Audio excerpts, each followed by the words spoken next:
കോളിവുഡിലേക്ക് വന്നാൽ ഏറ്റവും വലിയ വിജയം സ്റ്റൈൽമാൻ എന്ന പേരിൽ തന്നെയാണ്. ഒപ്പം ഇളയ ദളപതി വിജയും വിജയങ്ങളുടെ കൂട്ടത്തിൽ മുന്നിൽ നിൽക്കുന്നു. എന്നാൽ വിജയ പട്ടിക നോക്കിയാൽ കോളിവുഡിൽ അത്ര നീണ്ട നിരയൊന്നും കാണാനാകില്ല. തമിഴിൽ 2016 ഏറ്റവും വലിയ റിലീസ് രജനീകാന്തിന്റെ കപാലി തന്നെയായിരുന്നു. വിമാനത്തിലേക്ക് വരെ പ്രചാരണ തന്ത്രങ്ങൾ ഉയർന്ന കപാലി സ്റ്റൈൽമാന്റെ താരമൂല്യത്തിന്റെ മികവിൽ വൻ ഹിറ്റായി മാറി. കേരളത്തിലടക്കം വൻ കളക്ഷൻ നേടാൻ സിനിമയ്ക്കായി.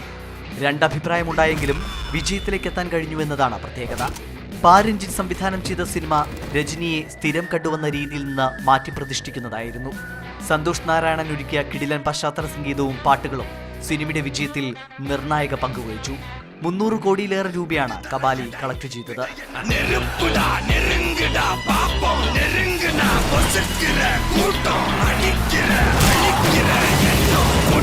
കപാലി കഴിഞ്ഞാൽ ഏറ്റവും വലിയ വിജയം നേടിയത് വിജയുടെ തെറിയാണ്. യുവ സംവിധായകൻ ആറ്റ്ലി ഒരുക്കിയ സിനിമയിൽ സമാന്തിയും എമി ജാക്സണുമായിരുന്നു നായികമാർ. 150 കോടിയിലേറെ കളക്ഷൻ നേടിയ ചിത്രം 100 കോടി ക്ലബിലെത്തുന്ന മൂന്നാമത്തെ വിജയ് ചിത്രമായി.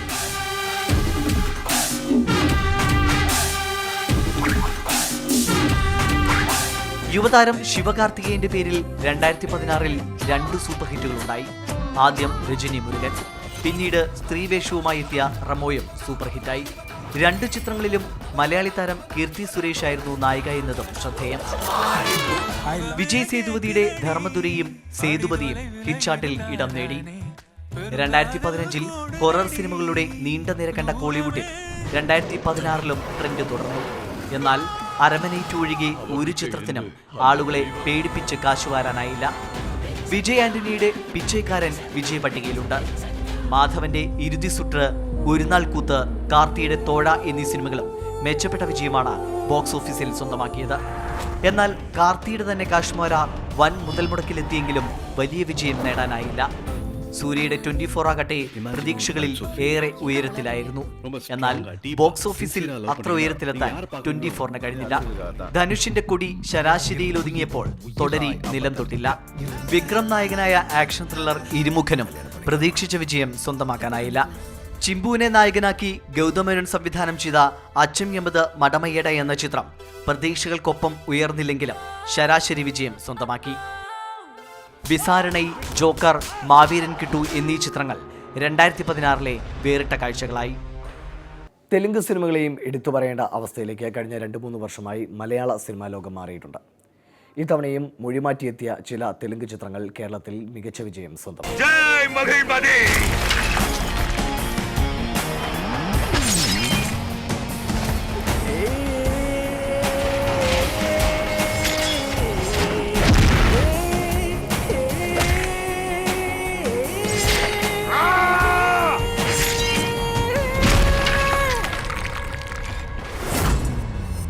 2015 ബാഹുബലിയാണ് തെലുങ്ക് സിനിമയെ കേരളത്തിൽ ചൂടുറപ്പിച്ചു നിർത്തിയതെങ്കിൽ ഇത്തവണ അത് മലയാളത്തിന്റെ പ്രിയ നടനിലൂടെയാണ് എന്ന വ്യത്യാസമുണ്ട്. മോഹൻലാൽ വേഷമിട്ട 2 തെലുങ്ക് സിനിമകളാണ് ഈ വർഷം റിലീസ് ചെയ്തത്.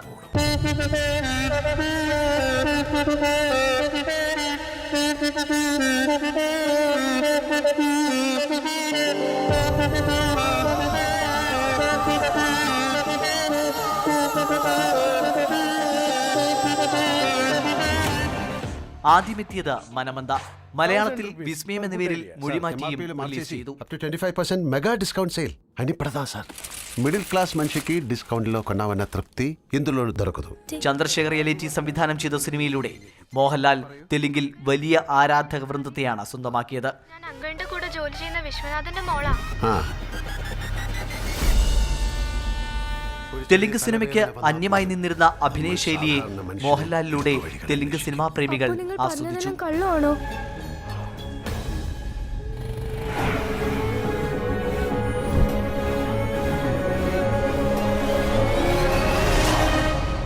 തിയേറ്റർ കളക്ഷനിലും ഭേദപ്പെട്ട വിജയമായ സിനിമയ്ക്ക് പിന്നാലെ തെലുങ്ക് സിനിമാ പ്രേമികൾക്ക് വിസ്മയം സമ്മാനിച്ച് മാസ് ഗെറ്റപ്പിൽ മോഹൻലാൽ എത്തി ജനതാ ഗാരേജിൽ.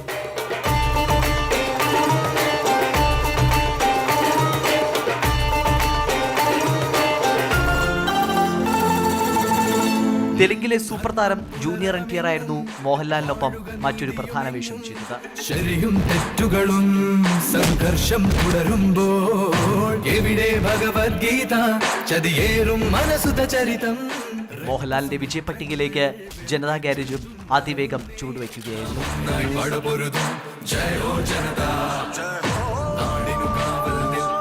മലയാളത്തിൽ മൊഴിമാറ്റിയും വിജയം നേടിയ സിനിമ. തെലുങ്കിൽ ഹിറ്റായ മറ്റു ചില സിനിമകൾ കൂടി മലയാളത്തിൽ മൊഴിമാറ്റിയെത്തിയെങ്കിലും മനമന്തിയും ജനതാ ഗാരേജും മാത്രമാണ് ശ്രദ്ധിക്കപ്പെട്ടത്. ജനതാ ഗാരേജ്, ഇവിടെ എല്ലാ റിപ്പയറുകളും ചെയ്തു കൊടുക്കപ്പെടും. ചില വിവാദങ്ങളും പ്രശ്നങ്ങളുമൊക്കെ ഇത്തവണയും സിനിമാ ലോകത്തുണ്ടായി. റിലീസിനെ അടക്കം ബാധിക്കുന്ന തരത്തിൽ ചില വിവാദങ്ങൾ കത്തിക്കയറിയത് തീർച്ചയായും ബോളിവുഡിനെയാണ് വലിയ പ്രതിസന്ധിയിലാക്കിയത്.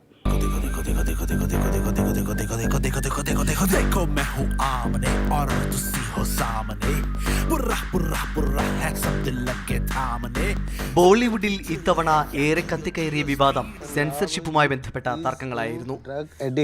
If this is not stopped, Punjab will soon become like Mexico.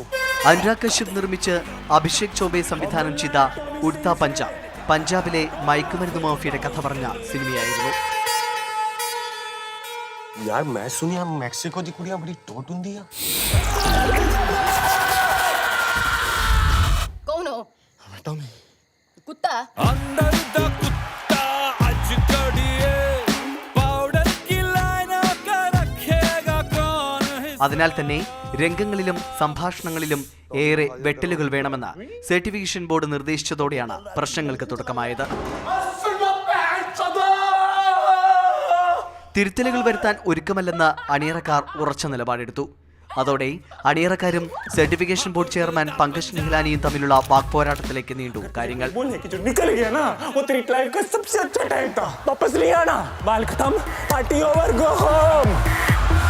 അതിനൊപ്പം ആം ആദ്മി പാർട്ടിയും കോൺഗ്രസുമൊക്കെ പ്രശ്നത്തിൽ അഭിപ്രായ പ്രകടനം നടത്തിയതോടെ വിവാദത്തിന് രാഷ്ട്രീയ സ്വഭാവവും കൈവന്നു. ഒടുവിൽ ചെറിയ ചില തിരുത്തലുകളോടെ സിനിമയ്ക്ക് പ്രദർശനാനുമതി നൽകാൻ കോടതി ഉത്തരവിട്ടു. നിരൂപക പ്രശംസ നേടിയ സിനിമ വിവാദങ്ങൾ നൽകിയ കാര്യത്തിൽ ബോക്സ് ഓഫീസിലും രക്ഷപ്പെട്ടു.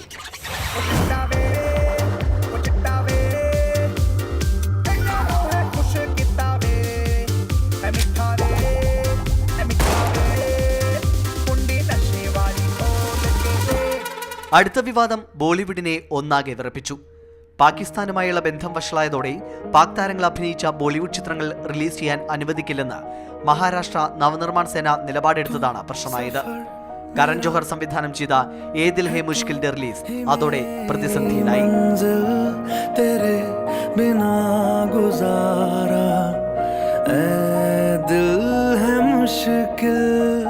തുടർന്ന് ചർച്ചകളിലൂടെ സമവായത്തിലെത്തി പാക് താരത്തിന്റെ രംഗങ്ങൾ വെട്ടിക്കുറച്ചൊക്കെയാണ് സിനിമ റിലീസ് ചെയ്തത്. എന്നാൽ ഈ വിഷയത്തിൽ ബോളിവുഡിൽ തന്നെ രണ്ടഭിപ്രായമുണ്ടായെന്നതും ശ്രദ്ധേയമാണ്. मोहब्बत करना हमारे बस में नहीं है, उस मोहब्बत से दूर चले जाना वो हमारे बस में.